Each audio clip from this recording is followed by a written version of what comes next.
వినాయక చవితి సందర్భంగా ఒంగోలు నగరంలో పెద్ద మొత్తంలో వినాయక విగ్రహాలను సైతం తీసుకోవడానికి చాలా చుట్టుపక్కల నుంచి పెద్ద ఎత్తున వస్తున్నారు. రేపే వినాయక చవితి కావడంతో ఇక్కడ విగ్రహాలని ముందస్తుగా కూడా బుక్ చేసుకుంటున్నటువంటి సిచ్యువేషన్. ఎక్కడ చూసినా జనాలు పోటెత్తుతున్నటువంటి పరిస్థితి చూడొచ్చు. విగ్రహాలన్నీ చాలా సుందరంగా తయారు చేసినటువంటి నేపథ్యంలో ముందస్తుగానే కొంతమంది ఆర్డర్లు తీసుకొని బుక్ చేసుకొని ఆ సమయానికి తీసుకెళ్తున్నటువంటి పరిస్థితి అని చెప్పొచ్చు. ఇక్కడ చూడొచ్చు పెద్ద పెద్ద వెహికల్స్ తీసుకొచ్చి పెద్ద పెద్ద వినాయకుల్ని ఆ విధంగా తీసుకోవడానికి చాలా ఆనందం వ్యక్తం చేస్తున్నటువంటి పరిస్థితి చూడొచ్చు. నగరంలో ఎక్కడ చూసినా వినాయక విగ్రహాలను ట్రాక్టర్లో తీసుకెళ్లడం కావచ్చు, పెద్ద పెద్ద ట్రైన్లలో తీసుకెళ్ళి మొత్తం సంబరాల కోసం అందరూ ముందే ముస్తాబవుతున్నటువంటి సిచ్యువేషన్ అని చెప్పొచ్చు. ఇక్కడ రంగురంగుల విగ్రహాలని సైతం ఏర్పాటు చేసి సంబంధించిన కంపెనీదారులు కావచ్చు, దీనికి సంబంధించిన విగ్రహాలని విక్రయిస్తున్నటువంటి నేపథ్యం.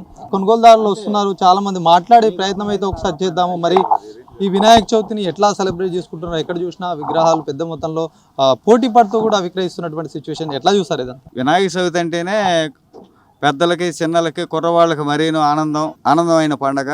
ప్రతి ఒక్కళ్ళు ఎంతో ఆనందాలతో డ్యాన్సులు వేస్తూ నిమజ్జనం వరకు పండగ చేసుకొని ప్రతి సంవత్సరం 9 రోజులు నవరాత్రులు చేసేవాళ్ళు ఉన్నారు, 5 రోజులు చేసేవాళ్ళు ఉన్నారు, 3 రోజులు చేసేవాళ్ళు ఉన్నారు. వినాయకుడి పండగ అంటే ప్రతి ఒక్కరికి ఆనందంగా ఉంటుంది. దీని గురించి మనకి హైదరాబాద్ నుంచి మన దాకా వచ్చింది. ఇప్పుడు మన కాడ కూడా డెవలప్ అయ్యి ప్రతి ఒక్కరు ఆనందాలతో సందాలు ఇచ్చుకుంటూ ప్రతిరోజు పూజా కార్యక్రమంలో పాల్గొని సెలబ్రేట్ చేసుకుంటూ ఉన్నారు. పెద్ద మొత్తంలో అంటే హైదరాబాద్ అంతా లేకపోయినా ఒంగోలులో ప్రతి సంవత్సరం కూడా సంబరాలు చేస్తూ ఉంటారు.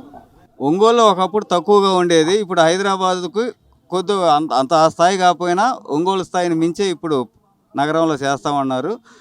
ఇలాంటి గుడారాల్లో ప్రతి దిక్క 500 విగ్రహాలు ఉంటున్నాయి. ఇలాంటి 5-6 సెంటర్లో ఉన్నాయి. 2500 పైసలకు విగ్రహాలు ఒంగోలులో అమ్ముడుపోయి ఒంగోలు చుట్టుపక్కల గ్రామాల్లో కానీ ఒంగోలులో కానీ ప్రతి దిక్క వినాయకుని ఉత్సవాలు జరుగుతూ ఉన్నాయి. ఇన్ని విగ్రహాలు చేసినా కానీ తాకిడి ప్రతి సంవత్సరం విగ్రహాలు పెరుగుతూనే ఉన్నాయి. ప్రతి దిక్క విగ్రహాలను పెడుతూనే ఉన్నారు. అందరూ ఆనందంగా ఉండాలని ఆ భగవంతుడు కూడా ఆ ఆశీస్సులు అందరికీ ఉండాలని కోరుకుంటూ సెలవు తీసుకున్నాం. చూడొచ్చు వినాయక చవితి అంటేనే నిర్విఘ్నం లేకుండా ఏ పని ఆటంకం లేకుండా చేసేది వినాయకుడు కాబట్టి వినాయక పండుగని పెద్ద మొత్తంలో భక్తులు సెలబ్రేట్ చేస్తారు. ప్రజలందరూ ఈ ఉత్సాహాల్లో పాల్గొంటున్నటువంటి సిచ్యువేషన్గా చెప్పొచ్చు. ఎందుకంటే వినాయకుడిని అంటే హైదరాబాద్ నగరంలో పెద్ద మొత్తంలో జరుపుకుంటారు. ఏళ్ల తరబడి కూడా ఇది బాల గంగాధర్ తిలక్ ఎప్పుడైతే ఐకమత్యంగా అప్పుడు మొత్తం ఇలాంటి ఐకమత్యం తీసుకురావడానికి ఆయన ముందుకు వచ్చి అందరినీ కలిపే విధంగా చేశారు. అది అప్పటి నుంచి కూడా కొనసాగుతున్నటువంటి సిచ్యువేషన్.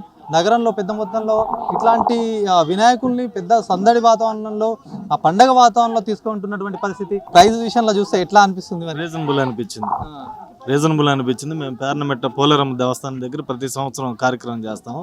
ఆ సందర్భంగా ఈ సంవత్సరం ఇక్కడ కొనడానికి వచ్చి బాగుంది. అంటే గత సంవత్సరంతో పోలిస్తే ఈ సంవత్సరానికి ఏమన్నా ధరల విషయంలో హైక్ అనిపిస్తుందా, లేకపోతే రీజనబుల్గా అనిపిస్తుంది? ఈ సంవత్సరం పర్వాలేదు. అంటే ఎక్కువ మొత్తంలో బొమ్మలు తయారు చేయడం వల్ల రీజనబుల్ అనిపిస్తుంది. పోయిన సంవత్సరం ఏంటంటే బొమ్మలు తక్కువ తయారు చేశారు, రేట్ ఎక్కువ పెట్టారు. మీరు ఎన్నేళ్ళుగా ఈ వినాయక విగ్రహాన్ని ఎన్ని సంవత్సరాలుగా పెడుతూ పూజలు చేస్తున్నారు? మేము గత 10 సంవత్సరాలు పైచీలకి చేపిస్తున్నామండి. పేర్నమెట్ట పోలేరమ్మ దేవస్థానం తరపున మేము ఈ కార్యక్రమం చేస్తాము. సంవత్సరానికి ఇంకా పెరిగినట్టుగా మనకు అనిపిస్తున్నాయి మొత్తం ఒంగోలు వ్యాప్తంగా వచ్చి ఈ ప్రకాశం డిస్టిక్ వ్యాప్తంగా. టోటల్గా చూస్తే ప్రతి సంవత్సరం ఈ బొమ్మలు ఎక్కువ పెట్టడం, సంబరాలు బాగా చేస్తున్నారు. జనాల్లో కూడా ఉత్సాహంగా చేస్తున్నారు. ఎట్లా అంటే 5 రోజుల కొలుస్తారా వినాయకుని? 9 రోజులు 11 రోజులు అంటే మీరు ఎట్లా ఎన్ని రోజులు పెట్టి పూజలు చేస్తారు? మామూలుగా 3 రోజులు కొంతమంది తీస్తారండి, 5వ రోజు తీస్తారు, 7వ రోజు, లాస్ట్ 9, 11 తీసేస్తారు బొమ్మలు. మేమేంటంటే మా వీలుని బట్టి 6వ రోజు 7వ రోజు కార్యక్రమం జరుపుకుంటూ ఉంటుంటాం. అంటే నిమజ్జనం ఎక్కడ చేస్తారు? పెద్ద పెద్ద విగ్రహాలు ఉన్నాయనుకోండి, అవి నిమజ్జనాన్ని ఎక్కడికి తీసుకెళ్తారు? మరి కొత్తపట్నం సముద్రం బీచ్కి అక్కడ చేస్తామండి నిమజ్జనం. నార్మల్గా మట్టి వినాయకుల్ని కొలిస్తే పర్యావరణం కొద్దిగా బాగుంటుంది అని చెప్పేసి అవేర్నెస్ తీసుకొస్తున్నారు. అట్లాంటి దిశగా ముందుకెళ్తున్నారు. మరి ఇక్కడ అట్లాంటి విగ్రహాలు దొరికే అవకాశం ఉంది? అంటే ఈ తయారీదారులు వచ్చేసి దాని మీద ఇంట్రెస్ట్ తీసుకొని చేస్తే ప్రతి ఒక్కరు అయ్యే కొనుగోలు చేస్తారు. ఈ తయారీదారులు ఏంటంటే ఇవి కొనుగోలు తయారు చేస్తున్నారు కాబట్టి దీని మీద ప్రజలు ఇంట్రెస్ట్ చూపిస్తున్నారు. ఇవంతా తయారీదారులు గట్టిగా నిర్ణయం తీసుకొని తయారు చేయాలని కోరుకుంటున్నాం. మట్టి కావాలంటే ఏమైనా దొరికే అవకాశాలు ఉంటాయి? ఇక్కడ మనకి అందుబాటులో అయితే ఆ మట్టి అందుబాటులో లేదండి. వినాయకుల్ని ముఖ్యంగా ప్రస్తుతం వస్తున్నటువంటి మార్పు ఏదైతే ఉందో ప్లాస్టర్ ఆఫ్ పారిస్ని కాకుండా మట్టి వినాయకుల్ని వినియోగించే పనిలో కూడా మొత్తం దేశవ్యాప్తంగా ఆ రకంగా ముందుకు అడుగులు పడుతున్నాయి. చాలామంది విశ్లేషకులు కావచ్చు, చాలామంది పెద్దవాళ్ళు సైతం కూడా ఒక మెసేజ్ని ఇస్తున్నారు మట్టి వినాయకులను పెట్టుకోవాలని.